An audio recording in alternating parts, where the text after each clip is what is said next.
मित्रांनो, आपल्या कलेक्शनमधील तोतापुरी हा आंबा आपल्यासमोर मी दाखवतो आहे. यावर्षी प्रचंड प्रमाणात तोतापुरी आंबा आलेला आहे. जवळपास 5 वर्षाचं झाड आहे आणि त्याला 50-60 आंबे लागलेत आणि एक आंब्याची साईज आहे ना, ते 300 ते 400 ग्रॅम आहे. म्हणजे जवळपास पाव किलोच्या वरचा हा आंबा आहे आणि एवढे आंबे आल्यामुळं ते झाड अक्षरशः लवून पडलं आहे.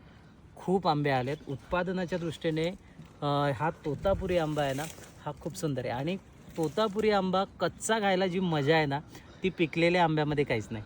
पिकलेला आंबा वेल अँड गुड लागतो, पण कच्चा आंबा जेव्हा आपण त्याचा ठेचा बनवतो किंवा काचऱ्या फोडून त्याच्यावर मीठ मसाला चोळून जो खातो ना, कमाल भारी. हा आंबा आपण आज ठेचा बनवण्यासाठी घेऊन जाणार आहोत.